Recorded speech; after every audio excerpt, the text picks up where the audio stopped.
Hey tout le monde, j'espère que vous allez bien. Aujourd'hui, on se retrouve dans une nouvelle vidéo, la première de la série Back to School. Je suis trop contente parce que j'ai tellement de choses à faire que filmer, ça me motive. Bon, ça me prend 3 fois plus de temps que prévu, mais ça me motive. Il faut que je prépare un peu mes cours parce que pour ceux qui ne savent pas, je l'ai expliqué dans la vidéo, je vous la mettrai dans le petit i. J'ai une rentrée cette année, j'ai travaillé pendant 1 an. Des personnes peuvent appeler ça une année de césure. Ce n'était pas du tout le principe vu que j'ai arrêté mes études. Je ne pensais pas en reprendre des études. J'ai repris pour faire une formation d'assistante dentaire. Donc ça se fait que par apprentissage. J'ai trouvé un patron. Heureusement, j'ai eu énormément de chance. J'ai pas énormément galéré parce que je vois que beaucoup d'entre vous qui cherchent des apprentis, tout ça, bah, c'est pas forcément ça. Je ne sais pas quand aura lieu mon jour de rentrée. Je sais juste que ce sera un jeudi. Je ne sais pas si c'est la première semaine de septembre ou la deuxième, on ne m'a pas encore prévenu. Je stresse un peu, mais pas forcément pour les cours. Je stresse parce que chez mon patron d'apprentissage, j'ai fait un CDD pour que je sois à jour.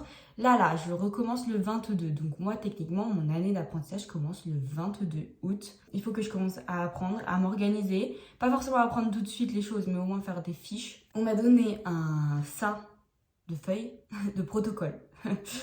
Donc je sais que l'école va m'ordonner, va faire tout ça, donc je vais pas trop m'occuper de m'avancer dans les cours, je vais m'avancer plutôt dans le style de va falloir que je travaille, va falloir que j'assure. Mais on va quand même s'occuper de l'organisation des cours. Des cours, ma partie professionnelle et ma partie cours. Je vais faire, je pense, 2 classeurs parce qu'entre les documents que mon patron va me donner et les documents de l'école, il va falloir que j'arrive à différencier. Je vais vous expliquer comment je travaillais au lycée et comment je compte travailler cette année. Je pense que je vais vous montrer mon organisation de bureau, comment elle est actuellement. Bon, voilà mon bureau. J'ai une étagère Ikea qui est juste ici. Alors, comment je m'organise? J'ai quand même 2 placards, donc ça c'est un peu un fourre-tout. Ici, c'est tous mes anciens cahiers trieurs, tout ce que j'ai pu garder de mes années de lycée, avec ma trousse qui est déjà complétée, je l'ai déjà faite. Ici, c'est mes lunettes et mes stylos que je peux avoir utilité. Ici, nous avons tout ce qui est YouTube, les mots de passe et des feuilles, enfin des choses que je peux avoir facilement besoin. Ici, c'est des petites bricoles. Ça, c'est des post-it parce que je fonctionne énormément au post-it. Ça, je l'ai toujours pas rempli depuis le dernier vlog que j'ai fait mon bureau avec vous. Pareil, punaise, ma souris d'ordinateur, de la pâte à fixe, bref, un peu des trucs comme ça. Mes fluos, la base. Et ici, nous avons tout ce qui est documents importants. Mon carnet de santé, mes bulletins de paye, enfin tout ça, tu vois. Enfin, ça, c'est moi. Ça, c'est les factures. Et ça, je sais pas ce que c'est. Et ça, c'est arrangé parce que j'ai déposé ça là. Je vais vous expliquer mon organisation des années de lycée, si ça peut vous aider. Ma fac, je faisais tout par ordinateur. Ça ne m'a pas convenu, donc je ne vais pas réitérer ça cette année. Du coup, pour que je vous explique, mes années lycée, j'étais team cahier. Vraiment ma passion sur terre. Il y avait tous les cours, enfin pas besoin, enfin, j'avais une couleur de cahier du coup par matière, facile à s'organiser. Si je peux vous conseiller des cahiers, c'est à spirale, parce que du coup ça prend moins de place sur le bureau. Sinon, ça c'était le début lycée. Après j'ai voulu changer, parce que les cahiers d'histoire, de géo, de machin, t'as 7 matières dans la même journée, 7 cahiers, ça fait très très lourd. Vraiment, ça fait très très lourd dans un sac. Moi, ayant des petits problèmes de dos, je ne pouvais pas me permettre. Donc, j'ai opté pour le trieur. Le trieur, j'ai adoré le concept. J'adorais écrire sur des feuilles. Enfin bref, j'avais toujours mon système de feuilles. Chaque intercalaire avait une matière. Le souci, c'est que je ne le vidais pas quand je rentrais chez moi. Je gardais les feuilles dans mon trieur. Donc, en fait, le trieur, il faisait ça d'épaisseur. Donc, pour mon dos, on en revient toujours au même, ce n'est pas l'idée du siècle. C'est pour ça qu'à la fac, j'ai essayé l'ordinateur. Ça ne m'a pas convenu non plus. Je pense que la solution que j'ai le mieux adaptée au niveau de mon dos, c'est quand même été le trieur. Bien évidemment, le seul moment où je pensais de le vider, c'était le moment où j'avais besoin de feuilles de cours que j'avais déjà écrites cette année. Je ne sais pas du tout comment ça va se passer. Je sais juste que ça se fait par module. Donc les modules égale, pour moi, dans ma tête, c'est une matière. Ça devrait pas du tout être comme ça, mais je me prépare comme ça. Je pense que je vais garder le système de trieur. Je vais pas emmener mon ordinateur. J'aimerais, vers la fin de l'année, parce que pour le moment je ne peux pas, m'acheter un iPad, que ce soit pour le côté professionnel ou que ce soit pour le côté YouTube. Donc cette année, j'ai décidé, je vais faire des feuilles et je vais mettre dans les classeurs. Donc là j'ai des petits classeurs, mais j'ai également des grands classeurs, comme ceci. Je ne sais pas si je vais avoir beaucoup de feuilles, en fait je ne sais rien. Donc c'est hyper compliqué d'organiser les choses. Tout ce que je me dis, c'est que je pense que je vais vraiment utiliser la méthode trieur et le week-end, parce que du coup moi j'aurai 3 jours de congé. En fait je vais avoir 35 heures sur 4 jours. Et je vais avoir 3 jours. Donc dans les 3 jours, il faut absolument que je sois à jour dans mon apprentissage, parce que je vais avoir forcément des examens. Dans YouTube, enfin j'ai 3 jours pour faire tout ça. Je ne sais toujours pas comment je vais m'organiser. J'y réfléchis de temps en temps, j'essaye d'y réfléchir. Avant, le seul défaut que j'avais, c'est que je ne faisais pas de fiches et c'était une catastrophe. Donc cette année, je vais faire des fiches. Donc j'ai acheté des petites feuilles de Bristol avec le petit classeur. J'ai pas eu le choix pour le classeur, je sais pas pourquoi j'ai pris orange. Il y avait que orange, je crois. Ensuite, on m'a donné plein de post-it comme ça. J'adore les post-it. Ma passion sur terre, les post-it. Je vais l'emmener en cours. Parce qu'en fait, tout ce qui est dit à l'oral et qui vous disent non, c'est pas forcément important de le noter. Si pour vous, ça vous paraît important, il faut le noter. Voilà. Moi, je note tout ce qui me paraît important, tout ça. Déconseille de prendre les cours sur ordinateur. Enfin, moi, ça ne me convient pas du tout. Parce que pour les relire, ça te fatigue les yeux. Je devais faire des fiches, je ne les faisais pas. Je n'ai jamais fait de fiches. Donc cette année, il faut absolument que j'en fasse. Juste, je trouve que c'est une perte de temps. Déjà, tu prends du temps à écrire ton cours. Après, il faut faire des fiches. Mais en fait, non, c'est pas une perte de temps vu que ça t'aide à ressortir ce qui est le plus important dans tes cours. Enfin bref. Ensuite, dans mes fournitures scolaires qui sont essentielles pour moi, vraiment essentielles, c'est les fluos. Donc, vous avez forcément vu ça l'année dernière. Ça a fait le buzz. C'est ma passion sur terre. Vraiment, je fiotte tout. Ça m'aide. Donc, je vous conseille d'en acheter si vous n'en avez pas. Pareil pour moi, je vous ai dit, les post-it, c'est primordial. En fait, c'est un aide-mémoire. Vous avez une idée, vous pensez à faire quelque chose, vous notez et après, vous le retranscrivez dans vos cours ou peu importe. En fait, les post-it, pour moi, c'est très, très important. Du coup, je vous ai expliqué comment je vais travailler cette année. Je vous ai expliqué comment je travaillais avant et de ce que j'en ai retiré. Bien évidemment, si je vous dis tout ça, si ça se trouve, la méthode qui ne m'a pas convenu vous conviendra à vous. Juste, moi, je vous dis ce qui n'a pas fonctionné, ce que je n'arrivais pas à faire. Donc, c'est surtout pour vous dire, si vous avez du mal comme moi, ne privilégiez pas forcément cette méthode. Ce qui est primordial avant de commencer sa rentrée, c'est d'effectuer beaucoup de choses. On va faire vraiment un peu un rangement dans sa vie, dans sa tête. L'été est passé pour la plupart d'entre vous, donc vous avez pu profiter souvent de vous faire des souvenirs et tout ça si vous ne travaillez pas. Donc, votre téléphone commence à être saturé de photos, votre ordinateur pareil, bref. C'est le moment de trier vos cours. Si vous n'avez pas trié encore vos cours de l'année dernière, c'est le moment. Ne gardez que ce qui est essentiel pour vous. Moi, je sais que je gardais des choses, mais des fois, ça ne me servait pas. Donc, moi, je suis plus team, on balaye. Genre vraiment, on garde une année juste avant celle où on est. Par exemple, vous êtes en terminale, vous passez en terminale, vous gardez la première. Faites un tri dans l'ordinateur. C'est très important, on va le faire ensemble. Faites un tri dans votre téléphone. Faites de la place, triez tout ça, mettez ça sur disque dur, sur ordinateur. Je ne sais pas comment vous organisez. Et du coup, on va faire ça ensemble. Également, point très essentiel, faites vos mises à jour. Ce n'est pas une blague. Personnellement... je traîne à faire mes mises à jour. Je les ai fait hier parce que ça saturait mon stockage de mon téléphone. Donc, je vais vous montrer un peu mon téléphone.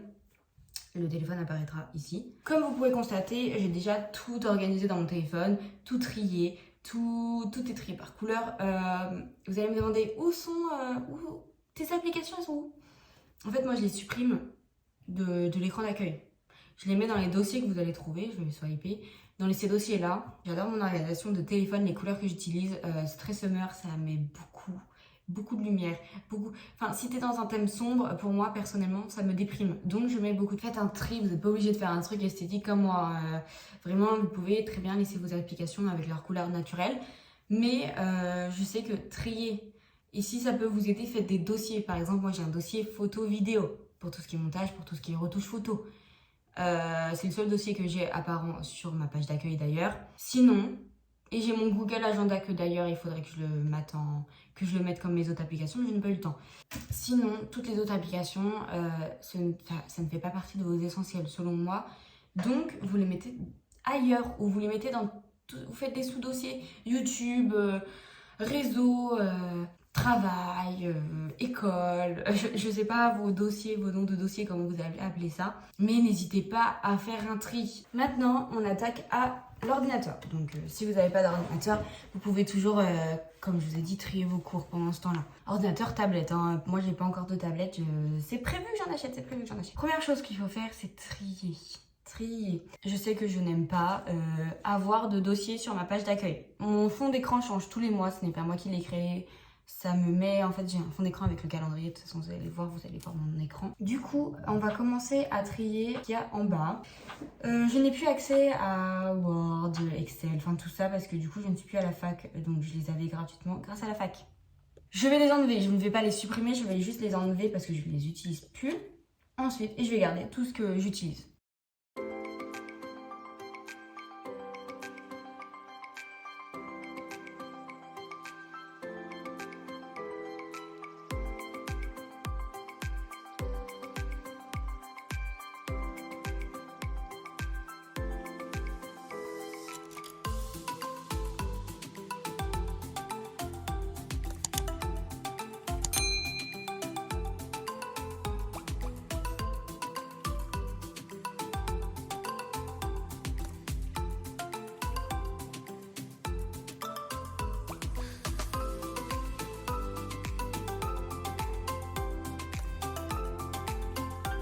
Après avoir fait un peu le tri des applications, gérer son stockage et tout ça, je vais vous parler du calendrier que j'utilise le plus, de l'application calendrier que j'utilise le plus.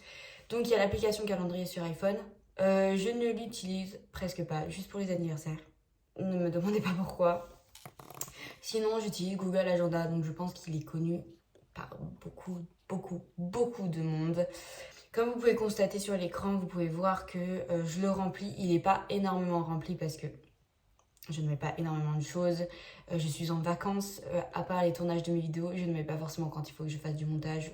Bref, il n'y a pas mes to-do list dessus, il y a juste journée, je tourne. Ce que je fais bien évidemment du perso. Donc là, j'ai un week-end, ce week-end-là, comme je vous ai dit, je pars en week-end. Donc c'est noté. Je mélange vraiment le perso et le professionnel sur Google Agenda. Par contre, je cherche une application de to-do list. Alors, j'ai soit ce format-là que j'ai, mais je trouve que c'est gâcher du papier. Donc je vais les utiliser parce que je les ai. Mais c'est vrai que c'est pas ce que je fais en premier lieu. Je vais souvent dans l'application Rappel. Dans l'application Rappel, je note ma to-do list et du coup quand c'est fait, je mets comme si c'est fait et du coup l'action disparaît. Mais c'est peut-être que moi ou psychologiquement, je ne sais pas. Je pense que c'est vraiment psychologiquement, mentalement. Mais du coup quand je fais une action, du coup elle disparaît. Du coup je ne la vois pas que sur papier, je barre et du coup ça prouve que j'ai fait et que même s'il me reste des tâches à faire que je n'ai pas pu faire dans la journée, j'ai quand même été un minimum productive, donc ça fait du bien au moral. Donc je cherche vraiment une application où je peux voir et ça ne disparaît pas. J'ai entendu parler de Milanote, si je ne me trompe pas. Le souci, c'est que je ne l'ai pas encore bien vu, donc je ne peux pas vous en parler. Je vous en ferai un retour, je ne pense pas qu'il y en aura dans la barre d'infos. Je pense que ça sera dans une vidéo prochaine. Si vous avez des avis sur Milanote, n'hésitez pas à me le dire en commentaire. Mais pour l'instant, vraiment, les applications que j'utilise, c'est vraiment Google Agenda, Rappel sur iPhone et tout ce qui est LibreOffice. Il y a une dernière chose que j'aimerais faire avec vous, c'est faire ma page de présentation de mon premier module. J'aimerais faire un truc assez beau, sauf que je ne sais pas dessiner, un peu inspiré des bullet journal, un truc comme ça là. Allez, on essaye de faire un truc assez mignon. Je vais faire du coup introduction à la formation d'assistant dentaire, mon module 1. Mon module 2, c'est relations et communication, éducation et formation pour la santé. Des titres assez courts, donc je ne sais pas comment faire. Je vais tout faire au crayon de bois, je pense, au premier lieu.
Bon, j'ai fait un truc comme ça. C'est rien d'exceptionnel, hein. J'ai essayé de faire un truc pas mal, mais c'est pas trop pour moi, hein. J'ai beaucoup gommé. Là, il y a des marques de gomme, ça gâche tout. Ma pipette, là. J'ai essayé de faire des trucs un peu en lien avec les sciences parce que bah, assistante dentaire, c'est un lien avec les sciences. Bref, donc là, il y a mon module 1 et mon module 2. Ça, c'est les abréviations. C'est pour ça que j'ai noté ça. Donc, il faudrait que je repasse ça en noir, mais je ferai ça plus tard. Parce que du coup, là, on ne le voit presque pas, du coup. Hein. C'est tout pour aujourd'hui. J'espère que la vidéo vous a plu. J'espère qu'elle vous a permis de vous organiser, enfin de vous motiver en tout cas. N'hésitez pas à me dire en commentaire ce que vous voulez voir comme vidéo Back to School. Ce sera avec plaisir que je les ferai. Et je vous dis à la semaine prochaine pour une nouvelle vidéo.